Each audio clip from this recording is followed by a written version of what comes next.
in Business News.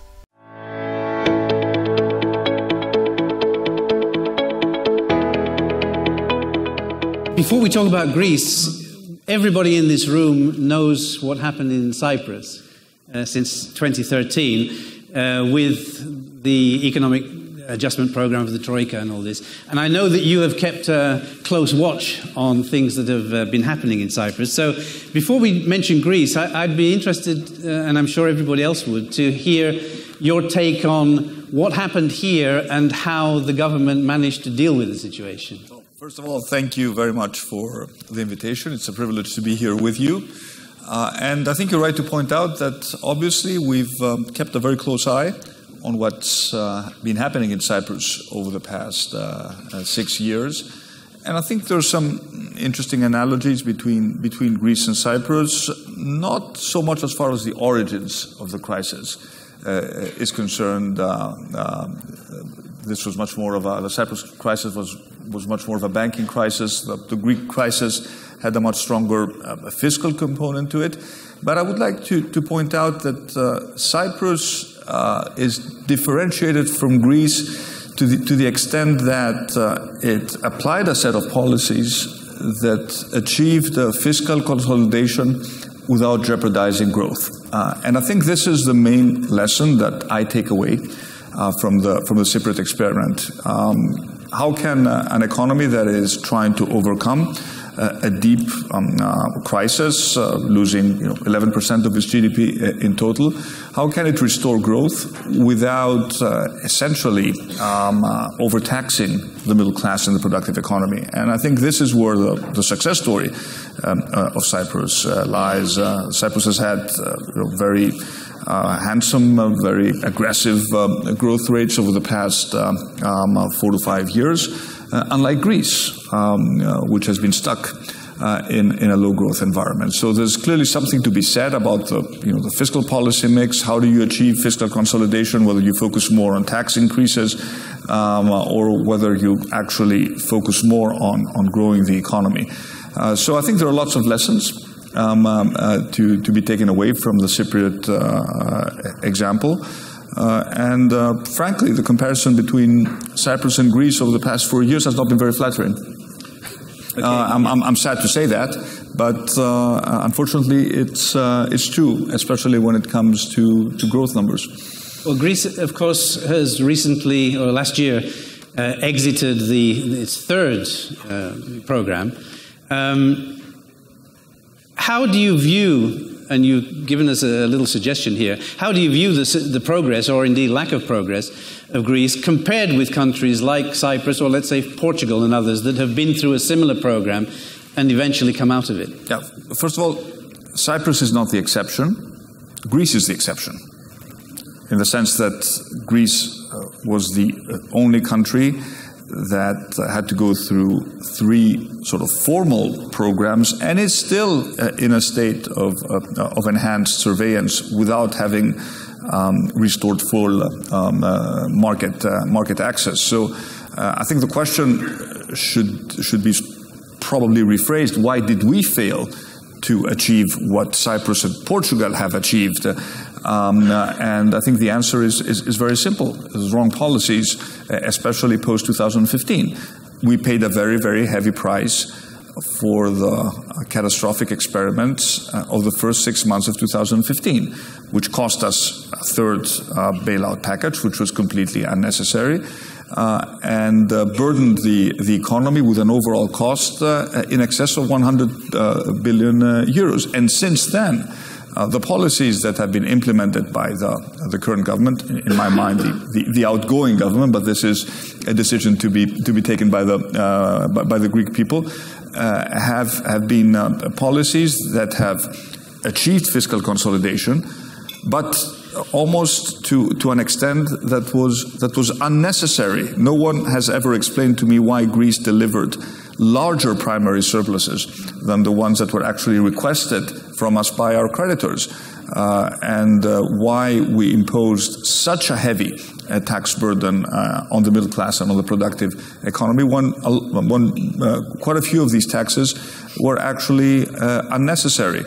At the same time, the overall investment environment in Greece remains relatively hostile to both foreign and domestic investment. The banking situation has not been fully restored, and a lot of the sort of structural reforms we talk about, which essentially are sort of pro-market liberal reforms that enhance entrepreneurship and promote private investment, have not been implemented in Greece.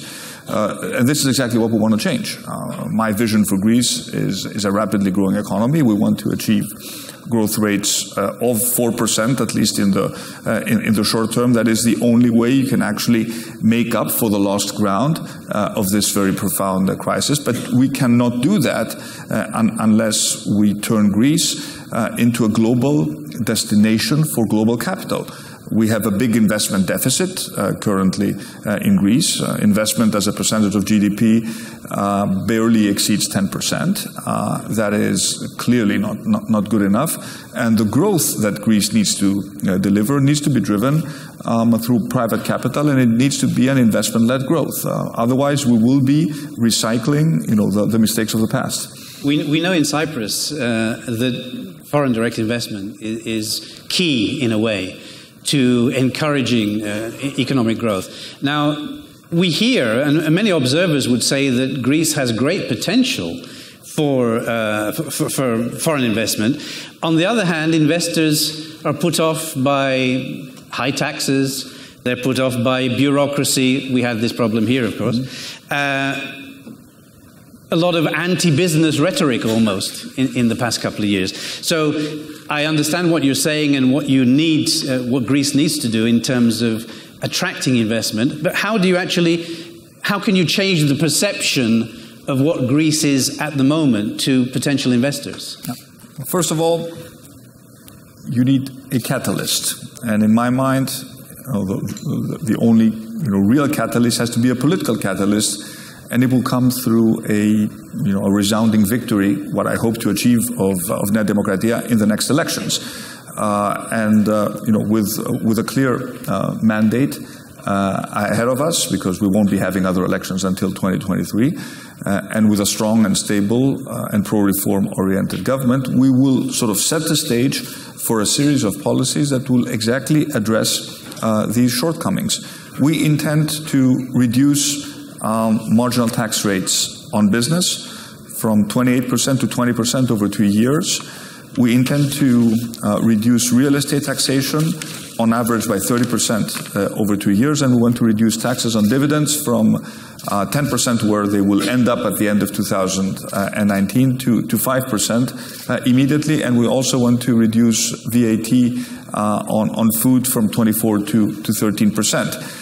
These are fiscal measures which we currently are in a position to afford, simply because fiscally we have been overperforming over the past years. But we think they're absolutely essential as necessary signals that we are actually committed to a pro-reform, pro-business strategy that will attract investment. On top of that, we have essentially written our first big tax legislation, which will also include ambitious incentives for capital investments and investments in innovation and R&D. And we also want to overall support the real estate market in Greece. We have some very good examples of what Cyprus has done when it comes to attracting investment in real estate and the tax treatment of foreign investors.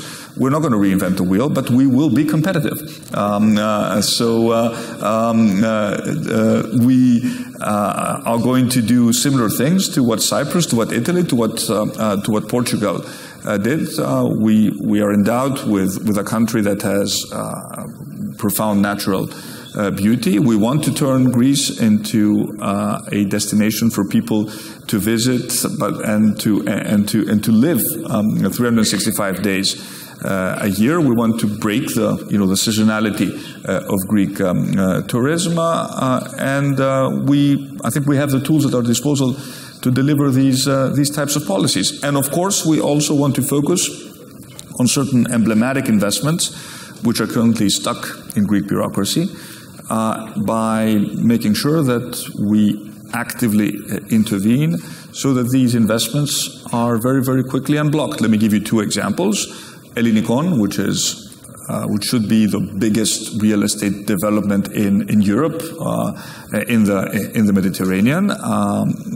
For 4 years, we've had virtually no progress. We know what it takes. We will sign the necessary ministerial decrees and finish with the outstanding licensing process for the casino in order for this big investment to start. It will create tens of thousands of jobs. It could add on its own close to 0.5% to our GDP growth, but it will also transform the face of Athens. The second example, a big investment by Costco in the port of Piraeus. I visited the port yesterday. And I'm supportive of the ambitious projects that have been presented to the Greek government by the company in the master plan that has been agreed by the Greek government. But when the Greek government keeps on changing the terms of the investment retroactively, that does not send a good signal to foreign investors about investing in Greece. So I think foreign investors will look very, very carefully at how we deal with certain emblematic investments. And once we deliver the goods, on that front, we will be sending a very clear signal that something is beginning to change in Greece. Okay. You've made it very clear by what you said that you're very much a pro-low-tax politician. And, of course, the promise of lower taxes is what every voter wants to hear about. But this raises two things. One is, if you're going to lower the taxes the way you say, how will you be able to fund the reforms that you want? You did mention that actually fiscally things are not so bad, so things can be covered. But doesn't this in itself suggest that actually maybe what the present government has done is not so bad as you say? What I've said, and I've been very honest in my assessment of what has happened over the past 4 years. This is not just about delivering the fiscal numbers. It's about the big picture. The big picture has to do with growth, with job creation, with the fact that 400,000 Greeks have left the country over the past 10 years in search of better job opportunities, better life opportunities abroad. It's about income inequality, which unfortunately has gotten worse in Greece over the past years. It's about whether Greek society has real hope that things are going to get better. And unfortunately, people tell us in polls, but they also tell me when I campaign across the country that things are moving in the wrong direction. So the general sense, in spite of the government rhetoric, is that things are not moving in the right direction in Greece. And this is what we need to change. We know how to create fiscal space. We will not unnecessarily increase the footprint of the state, which is exactly what the current government is doing. If you just look at the wage bill for civil servants, it has increased by 2 billion euros over 4 years. If you look at the number of, some of them are necessary, some of them are unnecessary temporary jobs that are created in the civil service, you will realize that this government is repeating the practice of old patronage politics. Today, it has learned nothing from the mistakes of the past. And frankly, I don't want a society which is dependent on Christmas handouts. Young Greece should not be expecting a Christmas gift at the end of each year in order to sort of become essentially hostages of a clientelistic system. Rather than handouts, I want to focus on opportunities. So if we need to do some rebalancing in terms of our social policies, we should focus much more on supporting long-term unemployed people, on offering retraining, reskilling opportunities, rather than on having people dependent on a handout which we just don't know if it's going to be available forever. So it's a very different approach to how you organize economic activity, but also where your priorities are today. And unfortunately, as you know, we have many Greeks who have moved to Cyprus for tax reasons. We've reached a point where beyond a certain income threshold, which is actually quite low, there is no real additional incentive to work. If you end up spending, giving back to the state, 80% of what you earn in taxes and social security contributions, you're either going to tax evade, or you will stop working, or you will move your tax base elsewhere. And this is exactly what has happened in Greece. And if you look at what Cyprus did, Cyprus managed to balance its books without increasing taxes because it focused on the productive side of the economy. The more investments you attract, the more money you will generate for the state, even if the marginal tax rates are lower, simply because you're going to have more economic activity. So the policy that the current government has tried has failed. It has made the middle class poorer, and it has deprived innovative Greeks from the real incentives to invest in the country. But you think that the reforms and the necessary changes that you want to make can be funded even with the lowering of the tax rates? What I've said is that we have two sets of tax cuts. The first set of tax cuts can be funded through fiscal rebalancing, respecting our fiscal targets of 3.5% regarding the primary surplus. But I want to be very clear on that front. My aim would be to renegotiate this fiscal target. I will not do it immediately, because I know that we need to first restore credibility in the Greek government, in the Greek economy, in terms of delivering real reforms. So in the short term, at least for next year's budget, we will be complying with the 3.5% deficit rule. But once we start delivering real reforms, I think it is only fair to go to our European creditors and tell them, look, if you help us by slightly relaxing the fiscal targets, we will use whatever fiscal space we have, or a substantial percentage of that fiscal space, and redirect it into further growth cuts to further stimulate growth. And at the end of the day, our creditors should really care about us being able to repay their loans. And with 1% long-term growth, our debt is not sustainable. If we grow at 2% over the long term, our debt suddenly becomes sustainable. So the critical element that needs to be addressed is growth. Without a high growth rate, we are condemned to underperforming, and I don't think that this country is in a mood to underperform for much longer. It's been 10 years since the crisis started. The Greeks are tired. At the same time, they are ambitious, and there's a lot of creative talent in Greece that can be unlocked. And my intention is to unlock the forces of the creative economy. And this is something that this is a message that's addressed both to the business community, but also to employees. We are offering the business community a very, I think, honest deal. We're going to lower your taxes. We're going to help you on the regulatory side by making it easier to invest in Greece. But I expect businesses to share, the wealth that is created with employees. Pay good salaries, respect labor laws, and make sure that the employees and the employees of the private sector also have a stake in the growth story that we are going to deliver for Greece. What I can tell you as a certainty is that Greeks are fed up with the current government. And I'm not saying that because I just look at the polls. I'm campaigning throughout Greece, and this is a message I get.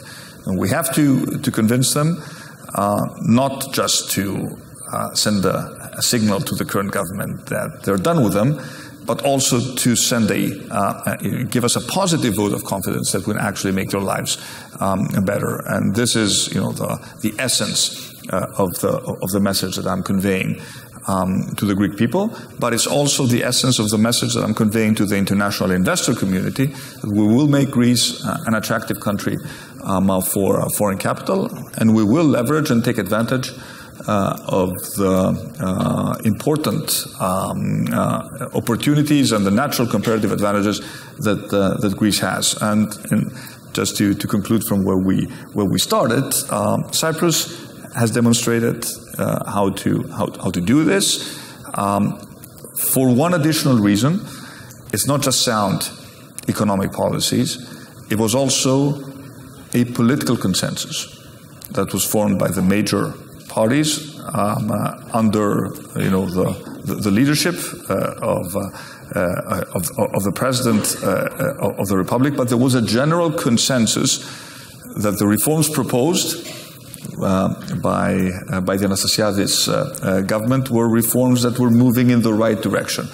So I think you were lucky enough in Cyprus to stay away from the populism, from the extreme populism, because there's populism everywhere, but from the extreme populism and the bigotry and the divisions that whoever, is implementing these reforms, needs to be, hanged the next day, because these were things that were actually, said in the public discourse in Greece before the 2015 elections. So this sort of polarization doesn't do a country much good.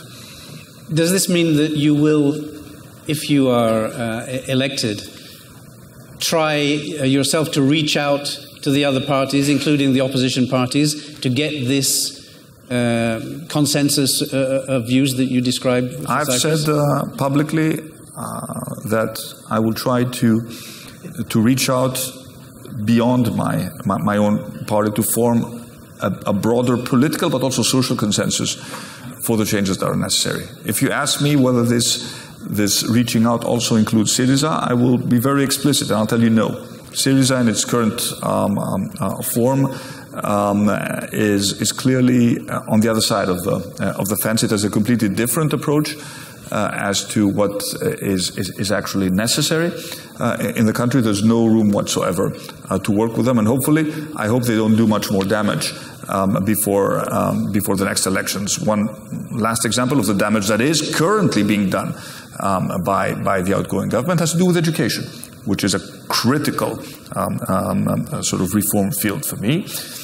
You've seen the value of supporting private education here in Cyprus. Unfortunately, we cannot do the same in Greece. But the current government, through a piece of legislation it is currently proposing to Parliament, is completely undermining the public education system and essentially putting lots of constraints in the path of the next government to implement necessary reforms in higher education. So I'm afraid damage is done as we speak, which essentially means that the day after, in my plans for sort of broader political coalitions, Syriza is not part of my plans. Okay. You mentioned at the very beginning, you pointed out that the difference between Cyprus and Greece in terms of the economic adjustment program was that here it was essentially a banking crisis as opposed to an economic crisis. What's your take on the role of the banks in Greece now? They like the Cypriot ones, they've also been through a process of recapitalization. Do you think that they are now in a position to support the economy in the way that they need to? Not one, but 3 recapitalizations. The third recap, which took place in November 2015, essentially wiped out the value of the bank equity that also was held by the Greek taxpayers. Almost 30 billion euros of value for the Greek taxpayers was destroyed in the third bank recap that took place in November 2015. Just one example of the damage that was done by the current government. The answer is that Greek banks still have a significant overhang of non-performing loans, and the problem needs to be addressed. If there are tools available, some schemes proposed some by the government, some by the Bank of Greece, they should all be put at the disposal of the banks to make sure that the NPL stock is reduced aggressively, and that banks spend most of their times performing their core function, which is to fund the real economy. So there's clearly work to be done in the Greek banking system. Finally, although you are from what most of us here would consider a political family, you actually spent many years in industry and in finance as a consultant and all kinds of things. Do you feel that your background in business is actually going to be one of the key elements, if you like, to helping you, if you are elected as Prime Minister, to doing the things that you want to do? Well, yes, I guess I had a... Somebody mentioned to me, somebody said it's good to have a politician who actually understands the economy. It does help, yeah, no, trust me. But I've been in politics for 15 years now, but I spent 10 years in the private sector before I entered politics. And it always helps when you have, some serious work experience on your resume when you are a politician. I've seen most sectors of the Greek economy. I have very clear views as to what needs to happen to make the economy more competitive. Yes, I can read a balance sheet very easily, which is frequently it's an advantage. And as the focus is going to be on the economy, being able to articulate a clear plan about the economy, but also being able to deliver on the pledges and the promises you give to the Greek people is essential. So I believe that politicians today need to be both politicians in the traditional sense of the term. They need to convey a big vision and mobilize people, galvanize public support, but they also need to be I would say, technocrats, managers, in the sense that they need to be able to deliver results. So modern politicians, in my mind, have to do both. You have experience of the United States, and I was wondering or thinking that if we were in the States now, I would probably have introduced you with a big fanfare of saying, "Ladies and gentlemen, the next Prime Minister of Greece."